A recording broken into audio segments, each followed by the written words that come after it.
Hey, everybody, welcome to the 10% Happier podcast. I'm your host, Dan Harris. We're living in a time where people are, I think, quite legitimately pretty pessimistic and anxious about the state of the world, specifically as it pertains to technology and specifically as it pertains to artificial intelligence, but not just artificial intelligence. So today, we're going to talk about how to be less pessimistic and anxious.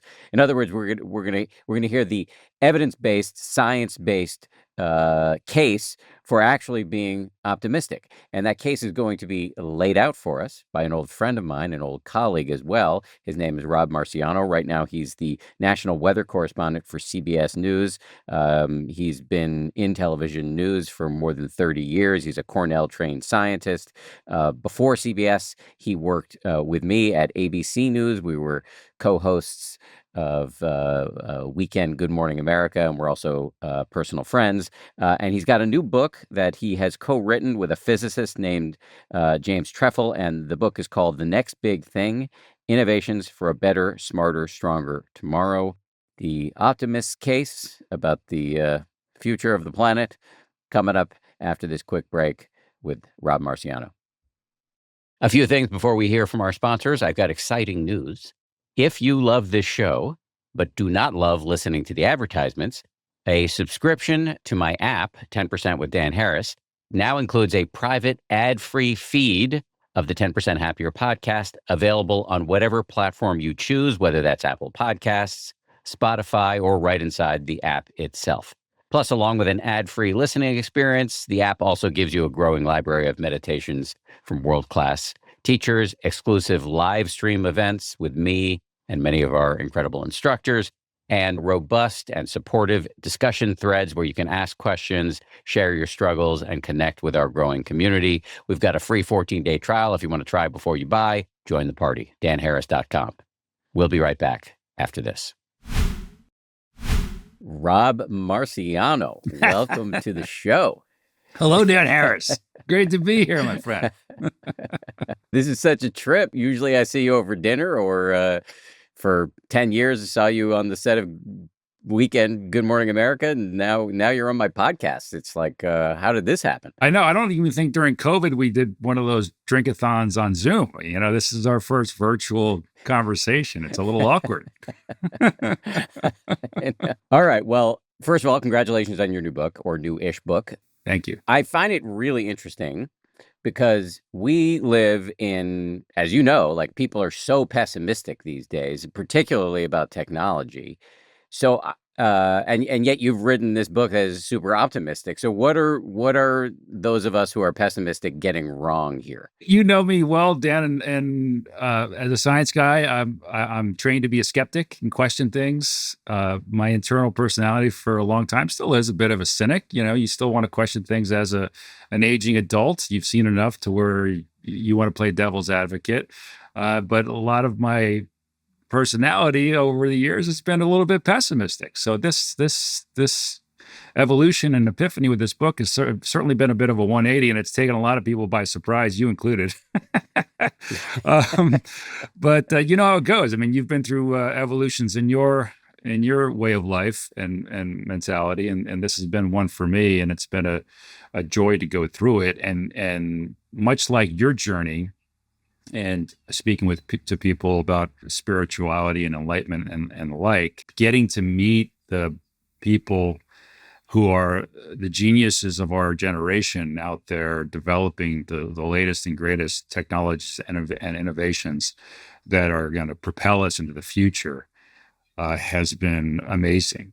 To witness their joy and enthusiasm is nothing short of mind-blowing, and you can't help yourself but just to be drawn into that group. It's infusive, it's engaging, and it's magnetic. So, like so much that we have in life and the world around us, when you meet the right people, they can change your mind.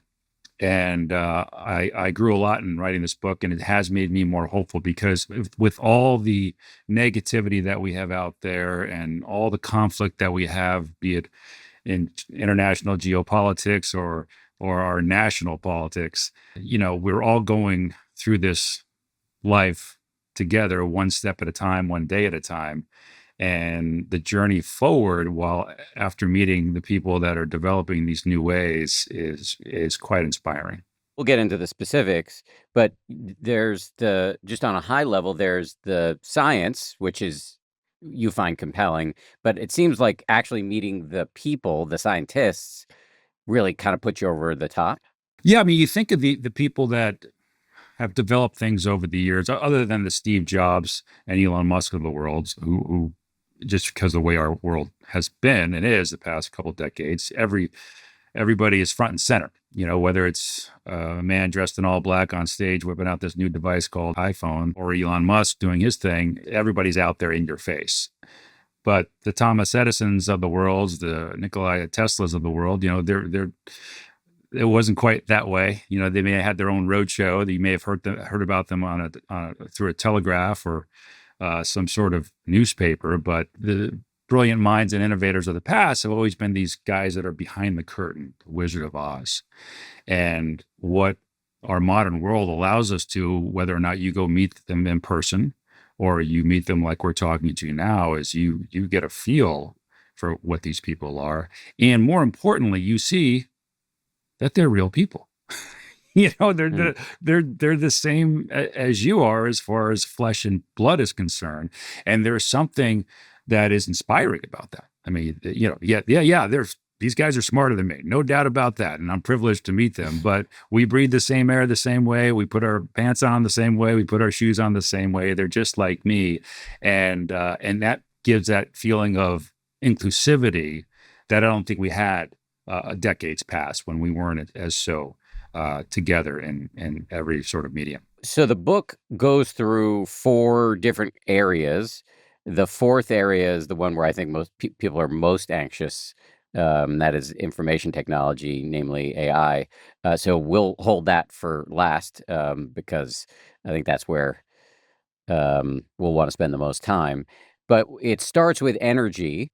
And what's interesting to me is knowing you for so long, you have spent and continue to spend an enormous amount of time like at the tip of the spear when it comes to what's happening in our climate. Like you're the guy standing out there like a dummy in the middle of the hurricanes. And I'm kidding, you're standing out there quite bravely, honestly. Showing us what's happening with these hurricanes and tornadoes, et cetera, et cetera. And so and from my POV, there seems to be very legitimate concern about what's happening with our climate. So what have you learned that has like put your mind at ease to at least some extent? Well, the climate crisis, if you will, is still alarming and it's still worrisome.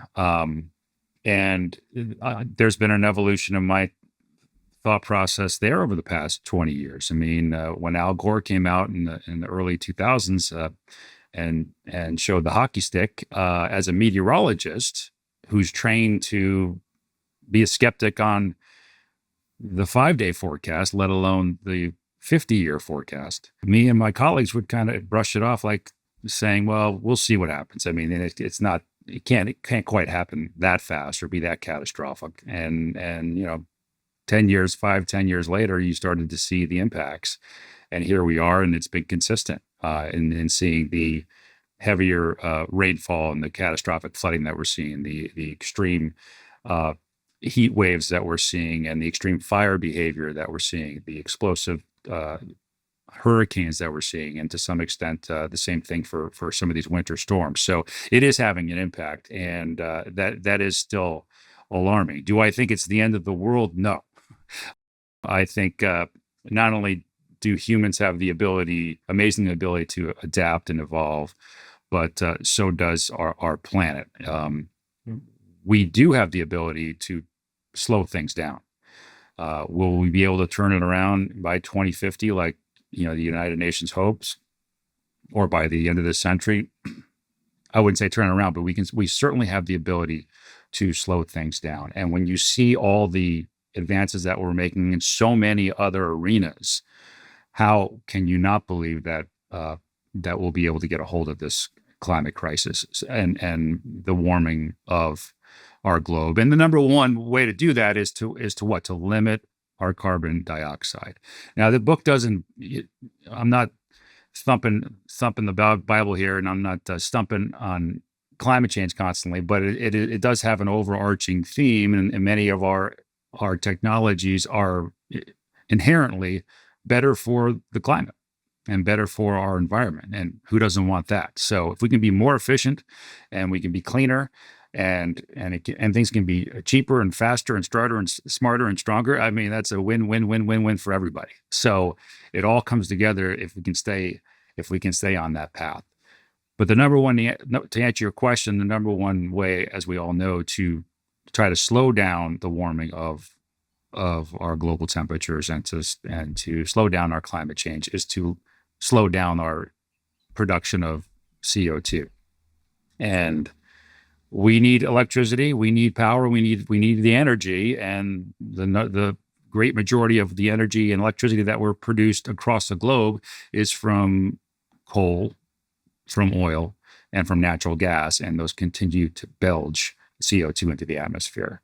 So wind, solar, geothermal to an extent, and nuclear really, that's going to propel us forward. And the most exciting thing that I got to witness and explore while writing this book is nuclear fusion, which is different from fission. Fission, which we've been doing since the 50s, basically, where you split an atom. Fusion, you're trying to fuse the atom, and that releases even more energy, like the energy of the surface of the sun. So, but it's also that much harder to do. It's been the elusive holy grail of power generation forever. And there's a lot of scientists out there that still think, including my co-author, that we're probably never going to get there, at least not in our lifetime. So I'm not that quite pessimistic, because after talking to so many people that are working on this that are so excited and optimistic, but we're making strides, and I do think it will happen in our lifetime, at least on a small scale. And then eventually we'll have nuclear fusion, and our kids and grandkids will be living in a cleaner, a better place for it. So that's the holy grail. It's debatable whether we'll get there in our lifetime, and it really depends on the age of the listener, because some of our younger listeners may see it, and you and I may not. However, and you kind of mentioned this, but maybe it's worth saying a little bit more, there are other things happening that other technological advances that bolstered your sense of optimism on this score. I'm a big proponent of nuclear, and if it has to be nuclear fission, the old school way, so be it. They're finding ways to make that a little bit cleaner, a little bit safer. As you know, the waste in those coming out of those facilities is problematic. But we bury it enough deep in the ground, we can kind of bide our time until we figure out the fusion process. There's something in the book about tiny nuclear reactors. What's that about? Right now, there's billions of dollars being invested in nuclear fusion. And startup companies here in the U.S., that's the new space race, if you will. The gold rush is to get to nuclear fusion, and a lot of these companies, like say Microsoft, they're investing in it heavily because they want to be able to power their data centers and there are other things that they need a lot of electricity for.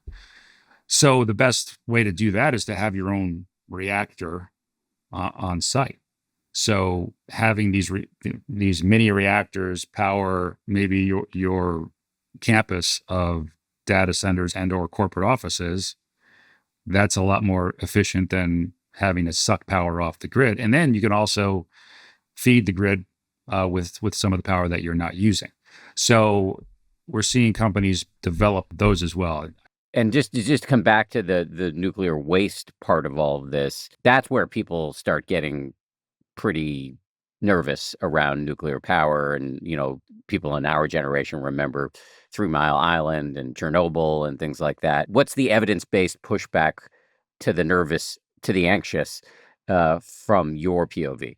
We haven't had a major accident, if you will, since, Fukushima, which wasn't really their fault. So that was a tsunami. Yeah, the tsunami got involved there. So the pushback is from consumers and citizens is that, like you and I, we remember those accidents and and those areas are still soiled and not livable. And so there's present day evidence that shows you that, yeah, this could be really bad. But we've, like everything else, we've gotten a lot better at it.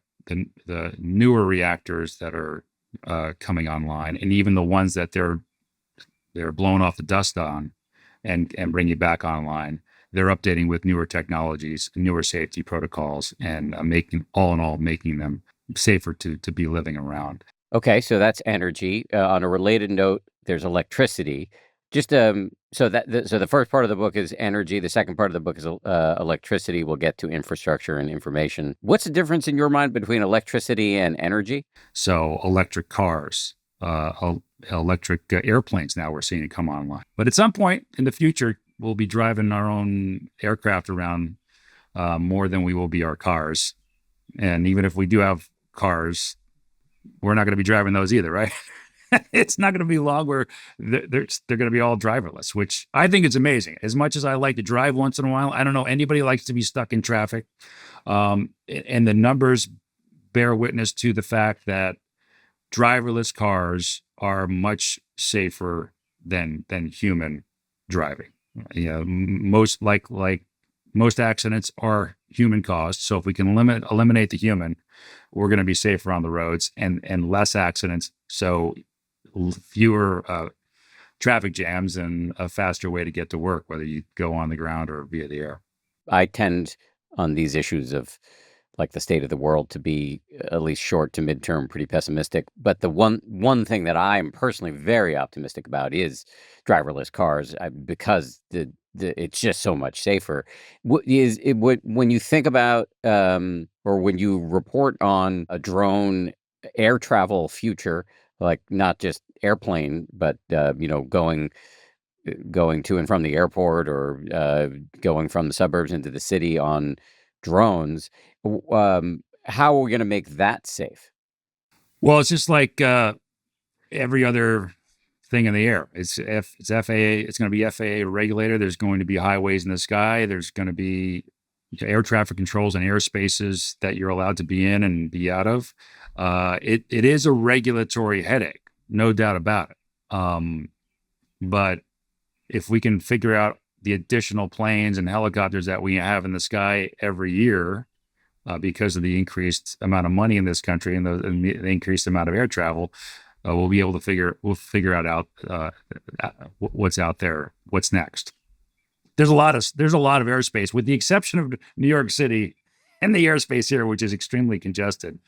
There's a fair amount of airspace to be able to navigate around, and the FAA and the air traffic controllers have the ability to do that. Now, that said, that whole scheme, and I haven't done much reporting on this, but there is a future in which every aircraft that's out there will be tracked autonomously, and there'll be less human error in the air traffic control tower and more assistance by AI and the like, to where air travel, at least colliding with somebody else, will be much safer too.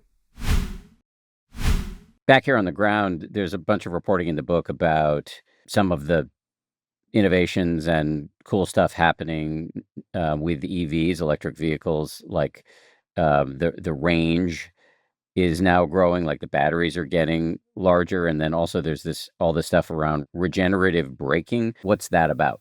Well, and if anybody watches Formula One, they know what that is. And what I love about auto racing is, especially Formula One, is you're seeing the future on your television or in person when you go to a race.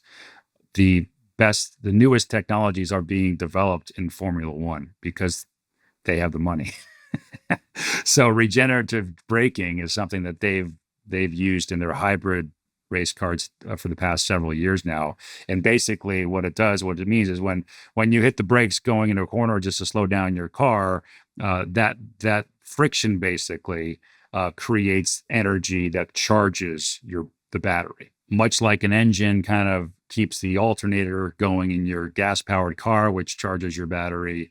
When you hit the brakes in a turn or just to come to a full stop, that action, that conservation of energy, then gets transferred back into the battery. But the batteries are key. You mentioned the EVs and the range, right? Where we struggle in the EV market is the range. Nobody wants to run out of gas. Nobody wants to be stuck on the highway because their battery died, or they don't want to have to wait an hour or 2 hours to find a charging station and then charge the battery, which takes a lot longer than putting gas in your car. The new battery that's going to take us to the next level in electric vehicles is solid state batteries. And basically, it's the same concept as fluid batteries, except it's in the solid state. And so those batteries drain much slower, and therefore your range will go twice as far in an EV vehicle, and they will charge twice as fast. So the big race amongst car manufacturers is who's going to find the solid state battery of the future, because that's going to really make everybody buy an electric vehicle. And we're not far away from that. But once that happens, I think the combustible engine will begin to fade away. That's interesting. One last question about electricity. You've done some reporting on smart homes, which is kind of like crazy to think about how our homes are going to change. What did you learn? Well, we're seeing that already, right? It's just a matter of how much you want to dive into it. The Internet of Things, as we like to call it, which is a not so fancy way of saying the internet that's connected to the light bulb in this room, or my refrigerator, which can, not my refrigerator, but some of these newer refrigerators can sense when you're out of milk or when you're out of butter and tell you to go get some more milk, or better yet, go online for you and order and have it delivered to your door. If you have a Ring camera or a Nest thermostat, it's not quite autonomous yet, right? And you can set it, and you can say if the temperature falls to this number, then you can kick in. But who wants to go through that sort of? We want the Internet of Things to kick in, and so that we don't have to think about our thermostat, where it senses what's the most efficient time of day to heat your home while you're there or not there.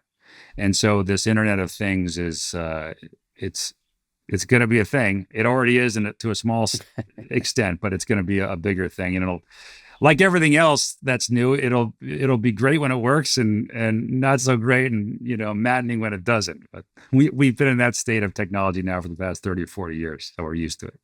I mean, I think all that stuff's really cool. That fancy house of yours, you must have some stuff that's automated like that. I mean, that you don't have to think. I've got nothing. I've got nothing. This house was built in the 70s, and it is anything but smart. And maybe that's a reflection of its owners. I knew you were going there. That's very not true. Well, you do have the capability of figure out when you're out of milk and to go get some or order some up. So we're going with the Internet of the sniff test on the milk for now. All right, let's talk infrastructure. Why should we be? I'm just joking. I'm laughing for a second about how I think for 2 administrations or 3 administrations running, there's we've always been on the cusp of infrastructure week, where the White House is they're going to roll out their big infrastructure thing, and it never quite happens, although Biden maybe did some of it. I think anybody who drives on the highways notices the sorry state of our infrastructure in many places in this country. What is the case for optimism in this regard? Well, when we think of infrastructure, use that term, it's not. We often think just like you thought. Okay, well, the interstates, the bridges, the civic buildings, and the sewer systems. That's the infrastructure of our shared society. But the infrastructure of all the things the desk that I'm sitting on, the house that's my home, how those things are built is infrastructure as well. And the exciting things that are happening on that front are going to take us to the future in a more efficient and economical way, while also creating less of a carbon footprint. Some things that are exciting are 3D printing. And we've all seen this, where computers, 3D printing, whatever it is, anything as small as, a glass to a home. These things, you can 3D print a home. You can put just about any sort of material in one of these 3D printers, big and small, and create whatever you want. And it doesn't have to be to scale. It can be bespoke. And so that efficiency right there is amazing and cost saving. So 3D printing of homes and buildings, that's going to be huge and part of our infrastructure. So that's exciting, but that's really new. What I discovered also in this book, though, is what's old is new again and exciting right in front of our eyes. And that is the use of wood. Now, Dan, I'm a tree hugger. I love me some trees. And for years, I just cringed every time I saw a tree get cut down. I cringed every time I saw a piece of wood get wasted, even some chopsticks. I mean, that would we're wasting wood.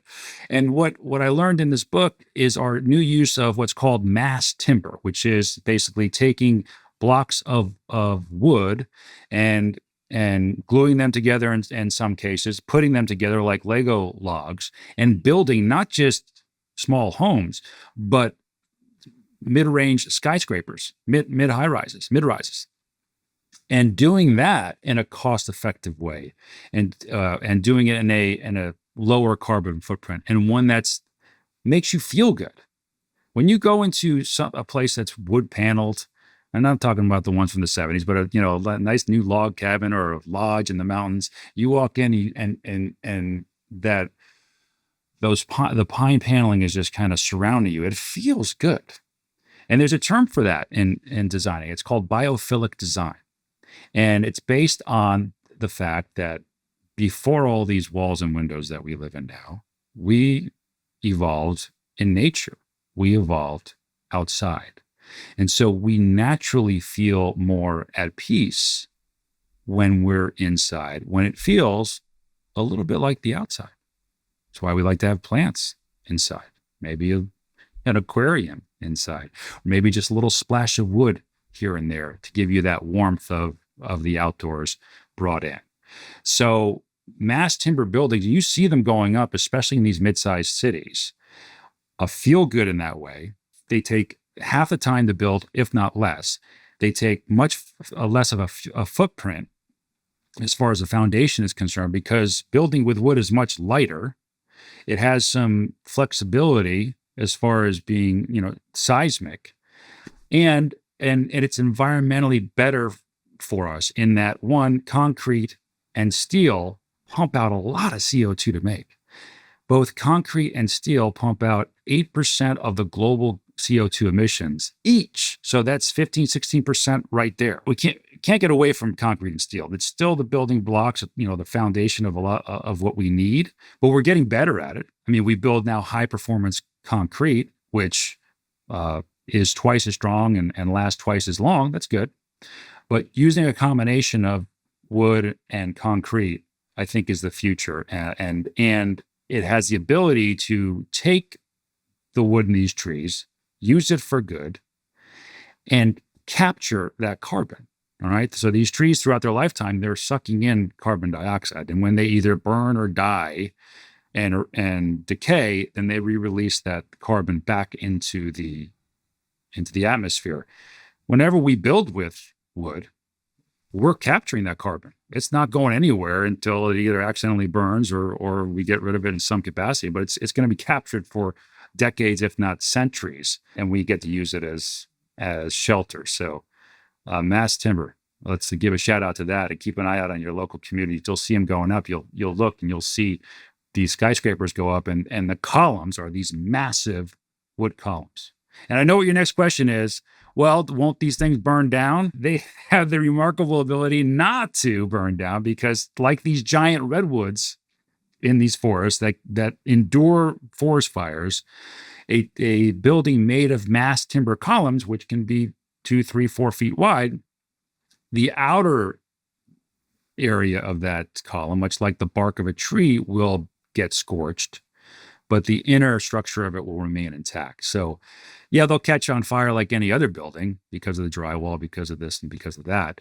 But they're just as safe as a building made completely of steel, concrete, or brick. It's pretty amazing. I do want to get to the fourth part of your book, the most controversial part, the part most of us are worrying about these days, which is information, specifically AI. I'm not telling you anything new. We're recording this at the tail end of commencement season. We'll be posting it in a few months, so I apologize for what may seem like a temporal delay for listeners. But there are all these videos going around of anybody who mentions AI as a commencement speaker gets reflexively booed by the graduates. And, I just think there's an enormous amount of anxiety about what's happening. Is this thing going to take our jobs? Is it going to destroy us? Where do you net out on this? Oh, I net out on the positive for sure. And in my job as a meteorologist is already being impacted by AI, but it's being impacted in a positive way. It's making our forecasts more accurate.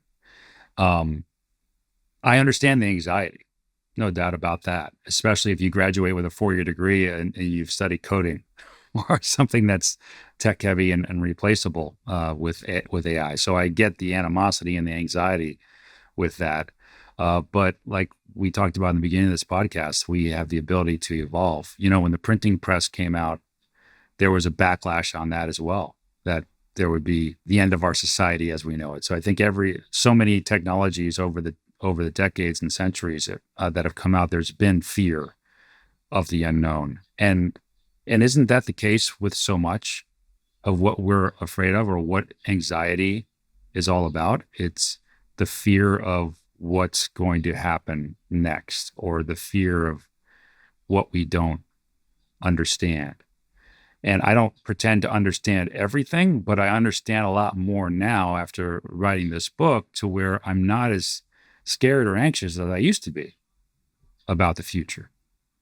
And I want everybody to feel that way. I sleep a little bit better at night thinking that.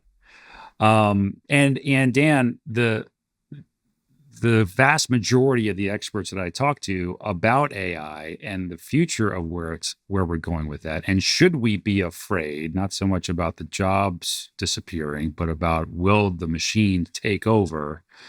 Time and time again, the experts have told me we are smart enough to build this incredible machine learning tool. We are smart enough to have an off switch.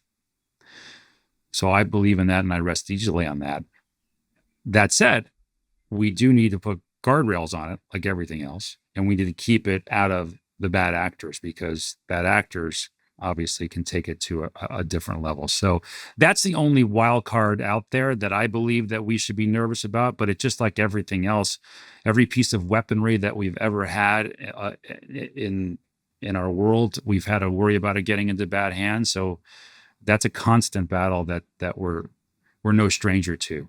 So this is just another one of those instances where we've got something new and exciting that has infinite amount of positive aspects to it, but there's a few negative things that we just need to police heavily, and we're going to be fine. It's going to be great, and we're going to evolve, and we're going to embrace this thing, and it's going to make our lives easier and more efficient and more excited, and we're going to be able to do more of what we love to do, which is, I think, really, is be more with people. Because right now, think about it. Like in the past 10, 20 years, we've gotten so tech heavy to where we're constantly looking at our computers or on our handhelds, and we're getting things done. We're being more efficient, but we're not. We're so engrossed in our screen times, we're not that efficient. But if we can get an agentic AI to do some of these tasks for us and get us away from the screens, then we can have these personal connections that we used to be pretty good at a long time ago. So I see that happening, that AI is going to take some of this mundane stuff that's not good for our mental health, that's not good for our interpersonal relationships, and take those tasks away from us and let us get back to doing what we do best, which is being with people and enjoying the people around us and fostering those relationships and being happier in our lives because of it. You and I debate lots of things off camera over dinner. Let me just make the opposite case, and you just push back on me. I'll probably say some shit that given that you're regulated by the FCC and you work for a journalistic association and I work for myself. So I forgot to get the curse on this guardrails. thing. You dropped an S-bomb? Okay, I forgot to get the curse. Yeah. Well, whatever. You signed a morals clause in your CBS deal, so I don't know what you're able to get away with. But That's fair. I'll let my amygdala speak here on AI, which is one. we've got an arms race going on among a bunch of companies here in the US and the UK. And when I say UK, I'm thinking specifically of DeepMind, which is part of Google, but so it's mostly the US. And I look at the folks running those companies, and don't feel a lot of comfort. I heard his term recently, in describing our current tech overlords. Some people are calling them the nerd Reich, which is harsh and clever at the same time. So one, I don't feel a lot of comfort when I look at the people running these companies. Two, I don't look at the White House and think, oh yeah, there are some grown-ups here who understand this technology and are regulating it. Three, I think about the arms race among these companies, and then also with China, and I worry about whether that's all going to spin out of control. Four, I worry about the fact that even if this all goes well and we solve the alignment problem, meaning like the AI doesn't have a plan to turn us all into paper clips. If we solve that problem, there's still going to be massive dislocation, and it may end up ultimately in 10, 20, 30 years with a world of abundance and more human connection. But the volume and intensity of change, I think, is likely to lead to a lot of instability, or I fear it will. Yeah, so I just threw a lot of stuff at you. Where am I wrong? Well, I didn't think we were going to get into our typical dinner conversations here and debate about politics. But you bring up these are all fair points, and given what we've seen just in the past year and a half, there's it's easy to get nervous about just about everything, and the instability that we see right now. I don't have a good answer for you, Dan, other than to trust the process. And even though it appears that there aren't as many adults in the room as one would like when we're talking about an arms race for AI, there's a lot of brilliant people that are just outside of that room, that want to do good and want to make sure that our country succeeds, and that the morally good succeed as well, be it our government or the technology companies and the head of those technology companies that may be just as power hungry as some of our politicians, right? There's enough numbers of smart, powerful people in their own right that I would hope would revolt against anybody that would want to grab so much of the power and do bad with it. There's not many times, Dan, where I'm right and you're wrong. But I'm praying that's the case this time. I mean, in some ways, it's like I don't know. Neither of us knows, right? And Yeah. your inclination, based on the facts, the data set you're looking at, is my inclination is I trust the process, and my inclination, looking at the same data set, is I'm worried. But it really is nobody knows, and this is all just our gut based on the information we're gathering and the nature of our own minds. I've got a faction of friends that are full on tinfoil hat wearing fraternity, man, and I'm on their text thread, so I'm getting bombarded with all sorts of stuff from that side of the spectrum, and I've got friends that are making excellent, well thought out points like you are, and being the devil's advocate, and then I'm talking to the scientists who, one could argue that the scientists and the people that are building these amazing things, they're a little too busy to be, bothered by what's going on in the geopolitical world or what's happening in Washington. They're focused on making this thing that's been their lifelong passion, and they want to see completed within their life. So it's possible that I've gotten a little bit drunk by talking to these amazingly smart people and all the exciting things that they're building. So I wouldn't pretend to know what's going to happen on a geopolitical scale. I just know what's happening on a innovative scale, and it's wonderful and mind-blowing, and it gives me a lot of hope. Say more about the innovations. I know you've reported on like how AI is likely to impact healthcare, for example. Well, so AI and computing. So one thing we haven't discussed yet is quantum mechanics and quantum computing, which, and then you talk about the quantum realm, we're starting to get into Marvel comics, but and quite frankly, it's still hard for me to get my head around it because I grew up with your classical physics of the atom and the electron spinning around the nucleus and all that stuff, and quantum mechanics takes you into the subatomic realm where things are smaller than the atom and they don't really move around in a circular orbit. Things move around in waves, and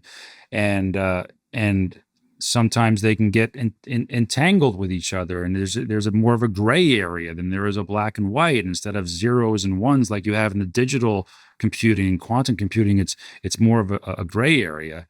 And so if we can figure that part out, that gets our computing power to grow exponentially. I mean, the amount of problems that quantum computers are going to be able to solve is absolutely mind-blowing. And from from developing bespoke drugs based on your genetic code to curing cancer, that's all going to come about with the combination of our artificial intelligence and the use of quantum computers. So the AI is exploding now exponentially, obviously, and we had to get this book out because it's going to soon beg for an update on the AI chapter. Things are moving so fast. I think all of us are seeing that. But next up is the quantum computing race, and when we get that figured out and we're getting better at it, we're operational on it, just not at scale. When we can become scale on quantum computing, we're going to solve a lot of the things that have been the bane of our existence, and our health and our longevity is going to be one of them. So that's a whole nother topic of innovations that I'm not a doctor, but the people that have told me about the science part of it and the problems we can solve, that's exciting. It's exciting on a health and well-being level as well. So in sum, when you think about the innovations that we're seeing in terms of energy, information, electricity, and infrastructure, you as a dad, it just seems like you feel better about the state of the world that your kids are going to be living their life, in which your kids will be living their lives. I feel good about the future state of the world. I look around and I see all sorts of waste and nonsense that's happening now, and we can't rest on our laurels as citizens and think, okay, well, these geniuses that are figuring out all these shortcuts is going to be our way to the future. We still all have to do our part. And we still have to all be conservative. We can't go back to the cowboy economy of just wasting things away and being completely consumption driven. Turn off the lights when you leave the room. Recycle when you can. Now, on a side note, recycling is frustrating to me. So frustrating to me because so little of what we think is being recycled is actually being recycled. So and that's there's a myriad of levels of problems as to why that is. It's not because there's mean people who want the environment to be dirty. It's just it's economic. It's about the assembly line process. It's about the manpower. AI will help us in the recycling realm as well in eliminating the costs that are involved right now in physically separating things that need to be recycled and such. But our use of plastics and our lack of being able to recycle plastics efficiently is frustrating to me right now. It will continue to be frustrating, I think, for the years to come until we figure out a way there. And I'd like to believe that brilliant minds are looking for a way to have our use of plastics and things that aren't great for the environment to get those recycled in a proper way. So I'm excited for the future. I'm optimistic for the future. I think we've got still a long way to go. This is not going to happen today. It's not going to happen tomorrow. It may not happen in the next 10 years, but it's coming slowly but surely. But I think it's important for us all to do our part. And I can tell you this, Dan, because I know you're the enlightened one, and I still am striving for that, is that I still even though I know that not everything that I put in that recycling bin is going to eventually get recycled. Some of it will be thrown into a landfill for various reasons. It still makes me feel good. And it still makes me feel like I'm doing my part as a citizen to the world.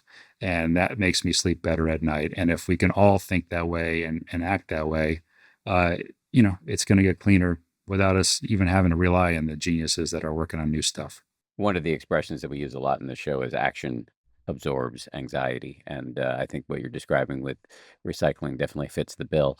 Before I let you go, Dr. Marciano, can you just remind everybody of the name of your book and like where else can we find you?